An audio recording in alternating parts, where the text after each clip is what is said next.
हरिद्वार के आश्रम में हुई रूसी नागरिकों की शादी महज औपचारिकता नहीं रही, बल्कि यहाँ सभी रीति रिवाजों का पालन किया गया। पारंपरिक दूल्हों वाली लाल शेरवानी और पगड़ी पहनकर सजे तीनों दूल्हों की बारात निकाली गई, जिसमें उनके साथियों ने भारतीय धुनों पर जमकर डांस किया।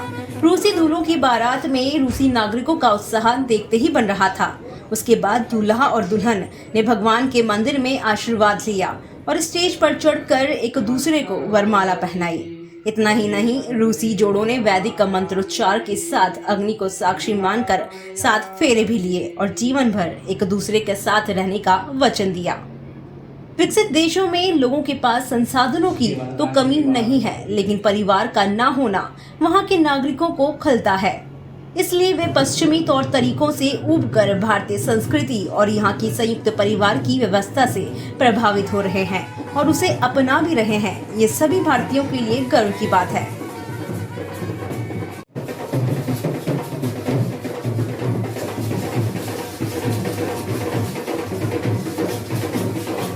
विदेशी कल्चर और नई नई परंपराओं के साथ होने वाली हाई प्रोफाइल शादियां तो आपने बहुत देखी होंगी, लेकिन आज हम आपको 3 रशियन जोड़ों की हिंदी रीति रिवाज से होने वाली शादी दिखाने जा रहे हैं। रूस के रहने वाले 3 जोड़ों को भारतीय परंपरा इतनी भा गई कि उन्होंने हरिद्वार के एक आश्रम में हिंदू विधि विधान से शादी ही रचा ली। देखिए खास रिपोर्ट।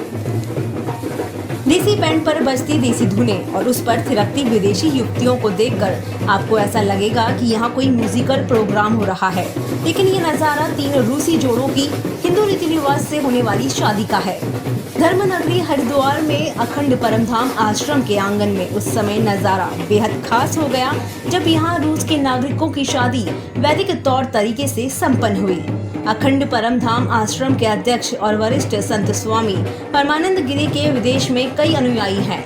इन विदेशी अनुयायियों का हरिद्वार स्थित आश्रम में भी आना जाना लगा रहता है। कुछ दिनों पहले रूस के 50 नागरिकों का दल आध्यात्मिक यात्रा पर हरिद्वार पहुंचा था। इन सभी ने यहाँ पर योग और ध्यान कर भारतीय संस्कृति को जाना। भारतीय संस्कृति से रूबरू होकर रूसी दल के 3 जोड़े इतने प्रभावित हुए कि उन्होंने हिंदू रीति रिवाज से शादी करने की ठान ली। वरिष्ठ संत स्वामी परमानंद गिरी के मुताबिक भारत की परिवार व्यवस्था से प्रभावित होकर रूसी नागरिक भारतीय ढंग से शादी कर रहे हैं।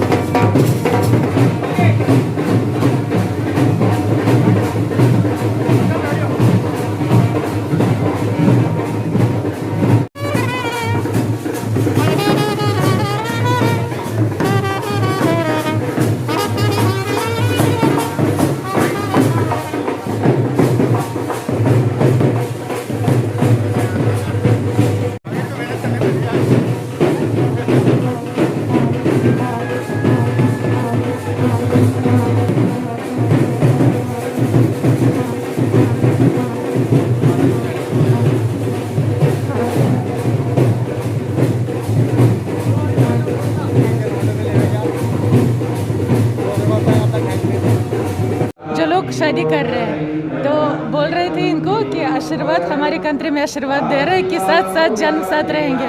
तो लोग हंसने लगे, बोल रहे कि ये हमें बधाई दे रहे हैं, ये आशीर्वाद दे रहे हैं। फिर तब ये बताने लगे कि इंडिया में, भारत में लोग साथ जन्म तक साथ में रहते हैं, यानी जो भारतीय तरीके से शादी करेगा वो हमेशा साथ रहेंगे। ये बहुत खुश है क्योंकि आजकल आपको पता है कि रूस में लोग शायद तलाक भी करते हैं। इतने ये यानी ये जितने भी इधर लोग हैं ये स्पिरिचुअल पाथ पे यानी ये मेडिटेशन कर रहे हैं और महाराज श्री के लिए आए हैं, इसलिए ये ऐसी शादी करना चाहते हैं कि ज़िंदगी भर साथ रहे, खुश रहे, जैसे महाराज श्री ने कहा शिव। और इन्होंने संकल्प लिया है, इनको बताया है कि हमारे यहाँ शादी का मतलब फिर छोड़ना नहीं होता, हम अंतिम सांस तक ही नहीं 7 जन्म तक साथ रहने का संकल्प लेते हैं। और ये सब उन्होंने सोच विचार करके ये संकल्प लिया और उन्होंने शादी करने को स्वीकार किया।